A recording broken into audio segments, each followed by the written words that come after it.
A semana do plenário começou acelerada, com os deputados aprovando em votações simbólicas um projeto de lei e 3 medidas provisórias para as quais já havia acordo. Nisso foi aprovada a Política Nacional de Prevenção do Diabetes, que seguiu para a sanção presidencial, além da MP 887, que prorroga contratos da aeronáutica, da 888, que garante a permanência de mais de 800 servidores requisitados na Defensoria Pública da União, e da 885, que agiliza o repasse às unidades da Federação de 20% a 40% dos recursos provenientes da venda de bens apreendidos com traficantes de drogas. Garantir recursos para casas que cuidam e recuperam usuários de drogas, vamos garantir recursos para as polícias estaduais, Polícia Militar, Polícia Civil, para as polícias federais, a Polícia Federal e a Polícia Rodoviária Federal, além de dar, logicamente, ao Ministério da Justiça, à Secretaria Nacional, que cuida da questão da droga, a condição de executar essa política e garantir que, de fato, toda essa apreensão seja voltada e destinada para o bem da nação. Aqueles bens que, de alguma forma,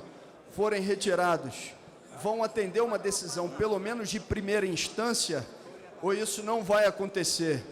É real que os recursos são canalizados para comunidades terapêuticas, em detrimento do fortalecimento dos centros de atenção psicossociais, como o CAPS, álcool e drogas? As 3 MPs seguem agora para análise do Senado Federal. Ainda na terça-feira, os deputados aprovaram um projeto de lei que prevê o limite de gastos para as campanhas municipais de 2020 em valores equivalentes aos das eleições de 2016, corrigidos pelo IPCA, além do teto de 10% sobre o limite de gasto previsto para cada cargo, para que candidatos se autofinanciem. A proposta seguiu para o Senado, onde foi aprovada na quarta-feira, e com isso as regras já valem para as eleições de prefeitos e vereadores do ano que vem. O objetivo do substitutivo é baratear as campanhas para valorizar candidatos competentes, não os candidatos mais afortunados.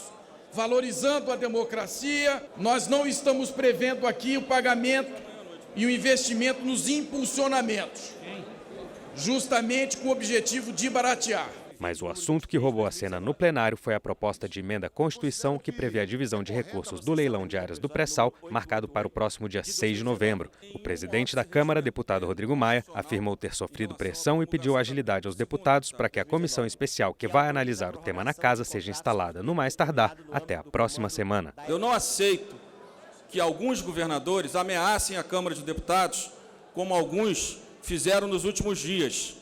Governadores do Nordão, não aceito ameaça à Câmara de Deputados. Eu disse ao governador que me ameaçou que, se ele entrasse na Justiça, eu trabalharia contra a distribuição dos recursos para estados e trabalharia que esses recursos chegassem nos estados de outra forma, não através dos estados, porque a Câmara não aceita ameaça. E nem governador e nem senador vai ameaçar a Câmara de Deputados, como eu fui ameaçado no sábado à noite. Na quarta-feira foi a vez de deputados e senadores se reunirem em sessão conjunta para continuar a análise de vetos presidenciais. Embora a Câmara tenha ensaiado rejeitar o veto a um dos dispositivos da lei que cria a Autoridade Nacional de Proteção de Dados, o Senado não acompanhou esse entendimento e, com isso, foram mantidos 5 vetos do presidente Jair Bolsonaro a projetos que também tratam da estrutura de agências reguladoras, do prazo para o Supremo julgar ações, da criação do Cadastro Nacional da Pessoa Idosa e da regulamentação da profissão de cuidador. O único veto que ainda tranca a pauta do Congresso e que acabou ficando para a semana que vem é o projeto que estabelece novas regras para as eleições municipais de 2020. Mas como ele será analisado após o prazo regimental para ter validade no pleito do ano que vem, a decisão final acerca dessas mudanças deve ficar mesmo a cargo do TSE. E fechando a semana, o plenário aprovou nesta quinta-feira o projeto de lei que facilita a separação das vítimas de violência doméstica. Agora, o juiz responsável pela ação também poderá decretar o divórcio a pedido da vítima. A matéria segue agora para a sanção presidencial.